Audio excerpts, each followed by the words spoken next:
Hello and welcome back to another video. This is not this week's watches and I promise every now and again I'm going to try my best to do other videos other than just this week's watches. So today we're actually going to be taking a look at the state of the collection 2020. Now I'm actually going to apply the same concept as on this week's watches, which is where each watch will be listed down in the description. There's quite a few, so it's probably going to be a fairly long video. So if you don't want to hear me rambling and my stories and everything like that, you can go straight into the description and skip to which watch you want to see. So there was a comment recently which actually made me chuckle quite a bit, and it was along the lines of, I feel like I've watched this kid grow up on YouTube.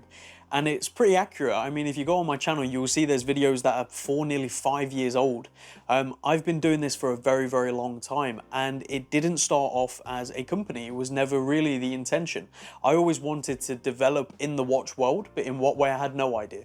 I didn't think it'd become a watch dealer here in London and selling loads of watches left, right and centre, thanks to you guys and girls. But I am so grateful it's gone that way. And I started off just as a collector, like the rest of you guys and girls. All I could afford back then at most was a Seiko SKX, and I still remember when I got that watch. It was back in Leicester, and I remember spending a ludicrous, or what I thought at the time was a ludicrous amount of money on a watch. And when it arrived, it was my first taste of like spending proper money on a watch. It was quite exciting. And fast forward many, many years, I've been fortunate to own some incredible watches. I had a birth year Speedmaster, a Tudor Black Bay 36, and many other great watches from the last state of the collections, which you'll see, you know, Oris and other bits. Unfortunately, I had to sell a lot of them, if not all my collection, to fund the next step of the business. It's a move I do not regret one bit, because it's what has allowed this to happen. This being the office here in Clerkenwell, and the ability to really take the business to the next level and be a real sort of player in the game, if you will. So I'm incredibly fortunate for the opportunity to have owned those watches, but also the liquidity that these watches sometimes provide in regards to just selling and using that cash on something else. I decided to do this video today because the collection has grown again, from having pretty much no watches to now having multiple watches. And thankfully, doing this as a business, you know, buying and selling watches, I see hundreds of watches a month, if not more. And sometimes those watches come across my desk, I buy for stock, and then I just can't let go. So I keep them for a while and then eventually sell them. So some of the watches you see here today aren't permanent fixtures to my collection. And the reason I'm doing this now is because it's the biggest I think the collection has been in a long time. And I'm probably going to sell a lot of them after this, because it's the first time I've seen them all laid out. And I've got to be honest, I don't wear hardly any of these. But we're going to go through each watch. I'm going to tell the story if it has a story. Some of them have absolutely no story other than they're just cool watches, and what is definitely not going anywhere in the collection, and what is probably going to be gone after this video even, that I might start listing a few. But before we begin with that, let's look at what's on my wrist, which isn't part of the collection. It is a gorgeous 1935 9-carat gold Rolex Oyster. Now you're probably looking at this and thinking, that's a Rolex Oyster? Yes, this is the first Rolex Oyster. So your Submariner, your Explorer, any modern sports Rolex that has an Oyster case, it all started with this model. Not this exact one, but a model very similar, and only, you know, sort of 9 years prior to this model being made. This is a gorgeous watch. It isn't one in the personal collection, though it has been personally enjoyed for quite a while, and it will be going up for sale in the next couple of weeks, so keep an eye out for that. But I think the best way to do this is probably to flip the camera and show the whole collection as I'm looking at it right now. Let's do that. Okay, so here we are. Where to begin? I want to apologise if there's any ruffling of the microphone. Still getting to grips with how this one works. And I think when I'm wearing these fluffy jumpers, which it is winter, I'm going to be wearing a lot of them, it does seem to ruffle. But I guess we should start with some of the oldest watches in the collection, and one I'm very grateful I still own, which is this Citizen Eagle 7. I believe it's from around 1976, so quite an early one. Now, I used to make a lot of videos on these Citizen Eagle 7s, and a lot of you guys and girls still email me to this day asking about them and if I've got any for sale, because I had about 20 of these at one point, in all different colours, all the different variants, and I was kind of getting to know what all the models were about. But this was my very first automatic watch, and I still have it here today. It cost me £13 on eBay all those years ago, probably 5 years ago now. I've really enjoyed this watch. Early days, I used to wear it all the time, and I'll be very honest, I don't wear it anymore. Not anything personal with the watch, just I've upgraded a little bit, and I'm very fortunate for that. But I don't ever want to sell this watch because it holds a special place, and as I said, it only cost me £13. It did come on its original Jubilee, but that I worn down incredibly and it's basically non-existent anymore, so that's why we've got it on this strap. A really cool watch nonetheless, and it's always good to try and keep your first ever watch if you can. This wasn't my first ever watch, but my first ever automatic watch. It is like 36mm. It's kind of like a Datejust, right? I mean, that's kind of why I bought it. It looks like a Rolex Datejust, but done in its own way. And the eagle down there with the 7, what a cool little feature. So there was the Orient 3-star, the Seiko 5, and the Citizen Eagle 7 357, and I have owned all of them and enjoyed them, but this is the best in my opinion, the Eagle 7. Then what came shortly after was this Sekonda. You can see it's a made in the USSR Sekonda, and inside here is a Reketa movement, which is a Russian movement, because these Sekondas were the Western market version of Raketa oftentimes. It's got this gold style fluted bezel, really cool design. Again, I think this cost me like £10. I really enjoyed it. I used to wear it all the time on a nice sort of suede strap. And then I was in a bike accident, not a serious bike accident, but a pedal bike accident, where I thought I could do some mad skills, and I recorded the whole thing on a GoPro and epically failed, and ended up having to have about 50 stitches in my ear and other stitches on my head as well. It was pretty messy, and this watch was on my wrist during it, and it was smashed to pieces. The crystal concaved in, scratched the dial, created these marks that you see, and this watch was rendered into a drawer as non-running and never would be. It was completely seized up, so it just went in a drawer, and my dad very kindly found a Raketa version of the same watch, and he gifted it me one Christmas, I think, or my birthday. Can't remember exactly which one. And I wore the Raketa a ton. And then one day I accidentally dropped this Sekonda out of the drawer, and the whole crystal came out, and it started going. I was like, oh, maybe it could still work, and I sent it off to Bench Dweller UK, and he did a fantastic job. I think there's probably a video on the channel talking about it from many years ago when I used to have even worse hair, so go check that out for a giggle. What is going on YouTube? My name is James. But got it back up and running, and I've obviously kept both. These will never be sold, along with the Citizen. They never get worn, but again, they hold a special place in my heart, because, you know, the stupidity I went through whilst wearing this watch. Don't wear a vintage watch whilst BMXing, and don't BMX on a mountain bike. It's the lessons learned there. The generosity from my dad, and also, you know, how kind of him to actually look and find pretty much the exact same watch, but the Raketa version. So both of those have stayed in the collection. They don't obviously get worn, unfortunately. Another vintage watch that I bought, I think 3 years ago now, Festina, and I bought it in a market in Rome. And I was going through a phase where whenever I went abroad, I would try and always come back with a watch. And this is the one I bought. I think I paid like £30 for it. And it was a case of haggling, going back and forth, writing numbers down on a piece of paper, and the seller aggressively scribbling them out and saying nasty words to me.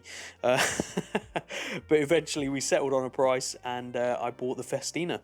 I've never worn it, so there we go. It's just sort of sat in a drawer, but again, it's got that story. I went to Rome with my dad, and it was our first holiday together in like 10 years, and it was such a special time. So I'm very fortunate to have had that, and this watch represents that moment. And again, this is the cool thing about watches. Often people look at a collection, and, you know, there's a couple of people who've done stated collections recently, and it's all about the value and how much things cost. For me, it's about story, and it's one of the things of why I love selling watches, because I sell everything from a couple of £100 upwards to multiple thousands of pounds, and sometimes tens of thousands of pounds. And for me, it's about finding that story within that sale. You know, what's the occasion? What is this representing? And it doesn't always have to, but it's nice when it does, and that's what I love. So moving on from those four, I don't really know where to go. Let's just go for the Seikos. Let's have a look at the Seikos. We're going to leave some of the best till last, but this is an SKX009, but modified with a different kind of bezel. I have such a love-hate relationship with the SKX. I have owned all the variants of the SKX, probably a total of, you know, 20 plus times, 25 times. and I wear it, I enjoy it, then I end up hating it again, and all the things that I don't like about it come back. I did a video of why I don't like, or why I sold the SKX. It was like a 25-minute long video. I think it's one of my most viewed and also most hated. I still get aggressive emails from die-hard collectors over that. I think you guys need to calm down. It's okay. It's just a watch. We can love it. We can hate it. It's okay. So this is one I bought not that long ago. I bought in a parcel of other watches. And I was going to resell it, but it's, you know, got some scratches and stuff where the gentleman butchered trying to take the bezel off. So I just thought I'd keep it and enjoy it.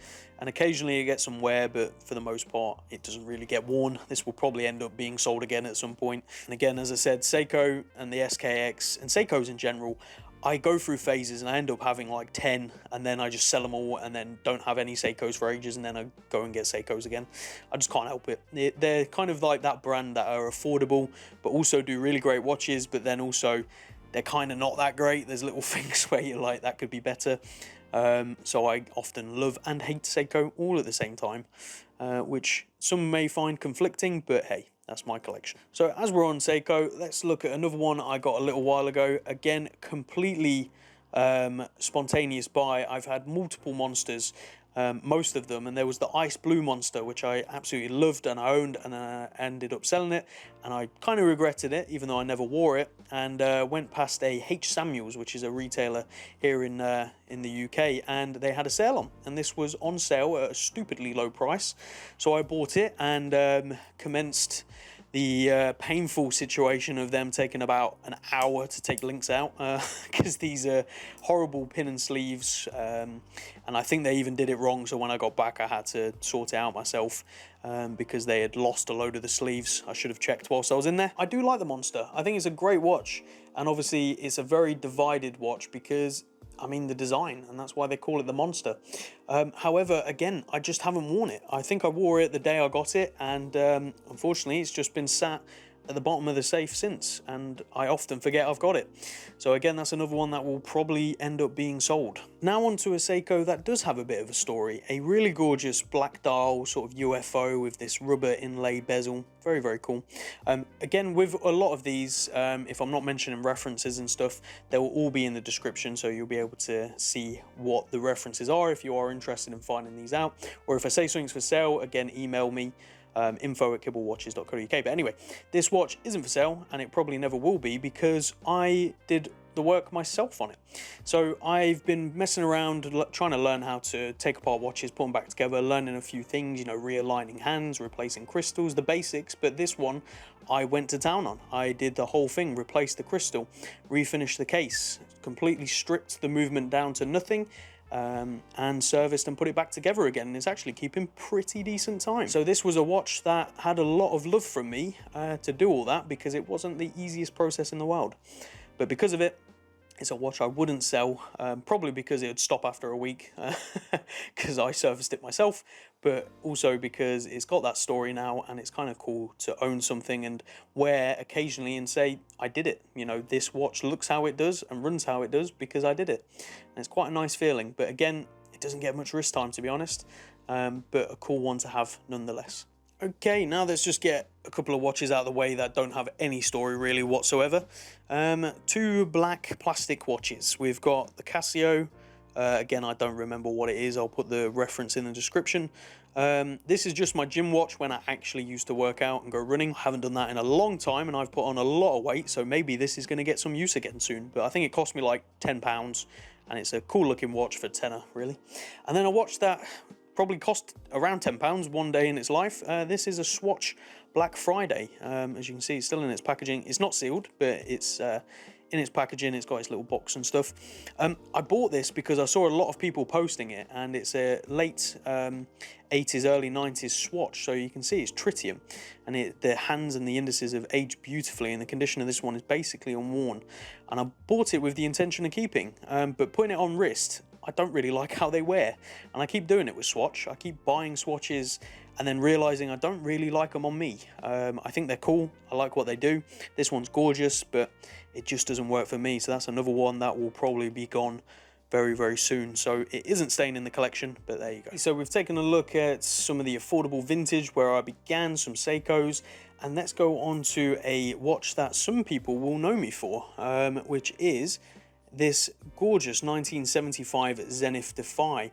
So immediately integrated bracelet, sort of tornado-esque shape, or rectangular, or whatever you want to call it. It kind of looks like a Royal Oak or a Nautilus, but being 1975, it actually predates the Nautilus by a year because the Nautilus was introduced in 1976 and it's just after the Royal Oak. I might be wrong on which way around that came, so forgive me if I am, but a gorgeous watch nonetheless. It's all original, never polished, you know, it's still got its nice facets in its lugs, and it's a very heavy link bracelet. And it's the thing that shocks most people when they pick this watch up, when I wear it. They realise that it's built better than the AP and the Patek of that time. Because I don't know if you've ever felt the originals, they are very, very flimsy. Whereas this is pretty solid.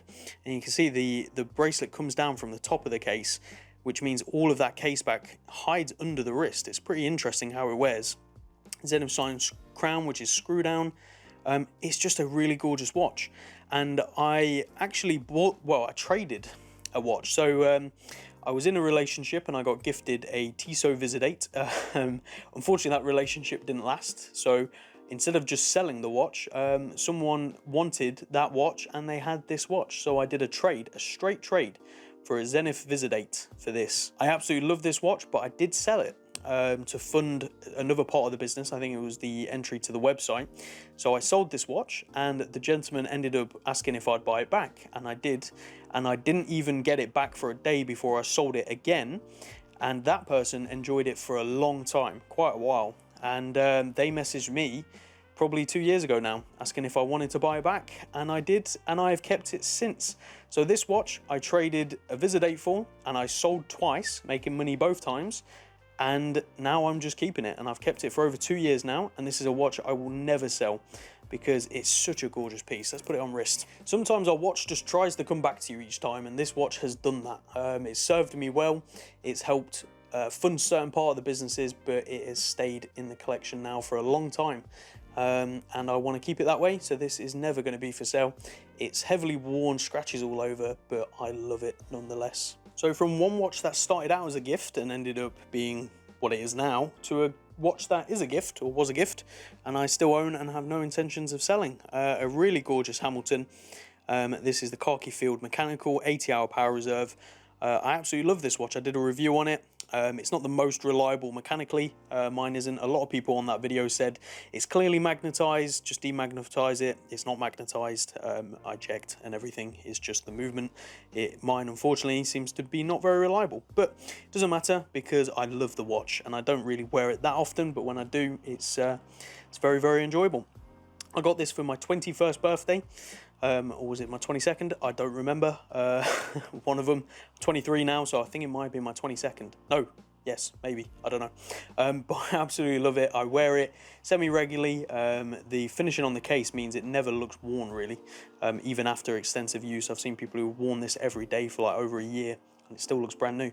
But a very underrated watch, very affordable in relative terms, and a great piece. So if you're thinking of gifting one of these, highly recommend it. And also I just so happen to have one on the website, so go over. There you go, little plug, it's got to be done. Before we get on to the serious watches in the middle, let's talk about two smaller brands that I think are doing very cool things, but again, I haven't hugely bonded with them. There's an Undone on the right based on the well, what's the watch called? The watch has just left me. I'll put it up on screen. But a really, really gorgeous piece. In a rotating bezel, you unscrew this crown and it locks it in.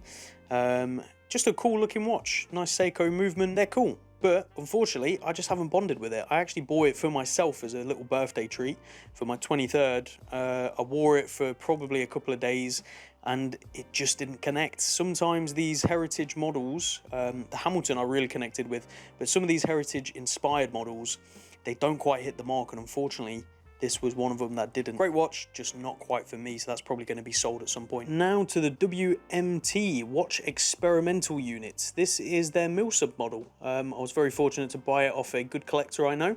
who was going to sell it anyway, so I bought it off him. It's a really good looking watch. Obviously, it looks almost identical to what a Milsub does, and from afar, you'd be forgiven for thinking it was, which makes it a little bit risky around London, just in case someone really knows their watches. I mean, you can see the dial as well. You know, it looks pretty much identical. Quite scary, really. But a really nice watch. It wears very well. I've got it on a Bark & Jack NATO. I enjoy wearing it. But again, I just haven't really connected with it. I wear it occasionally, but it's probably will be for sale because I wouldn't really miss seeing it, you know, gone. And also, with a lot of these, if I sell a lot of them, it's kind of like, you know, I could put that money towards something else. So we will see what happens. The future or the fate of this one is undecided at the moment. But a cool watch, definitely check them out. They do some really cool homage watches of watches that I think is fair to homage. The reason being, go find a good Milsub that is affordable. There isn't. That's the point. So this ticks that urge for most people. Now on to some of the most recent watches of my collection, and we'll start with one that is never going to leave, my Cartier tank. So I've always adored the Cartier tank. I think it's the most classic watch out there, really, in terms of design, and the most versatile as well. You know, you put this on its original black leather strap, it's so dressy, it's unbelievable. You tone it down with this, it's gorgeous. You put it on a blue strap, I'll put some photos on screen. Again, it just completely morphs into what you want it to be. And the reason I went for the mid-size is because I think it's the perfect size. You know, it's very traditional in its size, it's not ostentatious, it's not screaming look at me, it's just saying I have a nice watch, and that is all I wanted to say.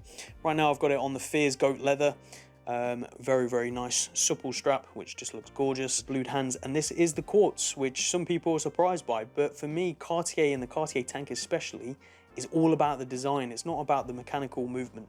So, you know, you can save yourself a ton of money by getting the mid-size Quartz and still have all the charm of the tank. And I'll be honest, I don't really care that it's Quartz. It doesn't bother me one bit. If anything, I quite like it because it's always ready to go. And the movement inside here as well is pretty cool because it's not a traditional movement that's constantly ticking. What it does, it reserves its power by jumping the minute hand every 30 seconds. It does a little increment every 30 seconds. And what that does, it makes the battery last up to about 5 years. So a very, very, very cool watch. And one I have zero intentions of ever selling unless I really had to. On the subject of the tank, let's have a look at another watch. I have quite a few of these little jump hours, but this is the only one fully working because the movements in them are usually terrible. But this is a really nice 1920s sterling silver model, and you can see, I don't know how well this is going to capture. Let me wind it up a bit more, get it going. Okay, so let's demonstrate how this works. You can see down at the bottom there, the seconds is continuously running. And if I pull the crown out, we can move the time. Let's try and get this in focus. So let's go forward. So that will constantly move, and then when it gets to the hour, it jumps over to the 3. Now you can see it's a bit misaligned at the moment, some of the numbers. Again, this is a 1920s watch. It's not going to be perfect, and I have zero problems with that because I absolutely love it. And size-wise, let's put it up against my mid-size tank. You can see it's a really, really good size. And again, being in sterling silver and from the 1920s, there is a huge amount of charm in that. Now, do I wear this often? No, not at all, because the UK is rainy and horrible, and I don't think this watch would last 5 seconds in the rain, to be honest. So it doesn't get much wrist time. It does in the office occasionally, but a really gorgeous watch nonetheless, and one I am very, very fond of and very happy to own. And again, one I will try my hardest never to sell unless I really have to. We're getting close to finishing, so let's go on to the Mido. This watch was never intended to be a keeper, but I fell in love with it. So it's a Mido Multifort, and let's give it a whine and get it going. And you can see the dial is stunning, very military in its style. The hands are gorgeous, and look at that seconds hand as well. What an intricate design and really, really unique. Now, I actually bought this, and I'll be very honest, I bought it on eBay for next to nothing because it was ruined. The crystal was hazed to death. You couldn't even see the dial. But they said it was 35mm, and looking at the watch and the age that this watch is from, it's sort of like 1940s. And I saw that it had a screw back as well, and it was all steel. 35mm, all steel screw back from a watch like this and that kind of size, and you can see the dial, gorgeous, all original like this, I knew it was something special and something you don't see every day. So I bought it with the intention, again, it cleaned up, to then to make a nice little profit on it. Well, it arrived, I got it cleaned up, and this came back to me, and I was like, I cannot sell this. It's truly stunning, and I am very, very, very, very confident it might be a unique piece, because from all my research online, and believe me, I've spent a while, I have not found another exact example, and I challenge you guys to find me one, and if you do email me. But a stunning watch nonetheless, and at 35mm, you know, it's a smaller size, but I don't mind at all with the smaller size, and you can see it there on my wrist. What a gorgeous watch. Again, it doesn't get a huge amount of wrist time, but when it does go on the wrist, it usually doesn't leave for at least a week. So I'm very, very happy I own this. We're really cracking on some time, aren't we? Well, let's go on to a watch I wore in a video not long ago, and a lot of people commented on it. A gorgeous 1970s new old stock Zenith automatic with the most interesting blue linen dial. It's stunning. You can see the condition, new old stock. It has got its original swing tag as well. Its original bracelet, still stickered on the back. A truly unique looking watch, and it is pretty big as well. It's not a small piece. I mean, put this on wrist, if anything, it's maybe a bit too big for me lengthwise, you know, it sort of hangs over the wrist a bit. But the design, I just couldn't say no to, and I was fortunate enough to get a parcel of new old stock Zeniths. And this one, I was like, I need to own that. And I've been very fortunate to own it for a little while now, but again, this is one I think I'm gonna move on. Sometimes just for the business, you kind of got to move them on, and this is one where that is going to happen. So I've got a gentleman coming to view that next week. We'll see if he goes for it, but if not, that will be available at some point. And another one I bought, again intending to be stock, you can see I get high on my own supply, is this Omega de Ville, but it's an oddball because, again, I wore it recently and a lot of people commented on it. Let's move the hand so you can see the dial.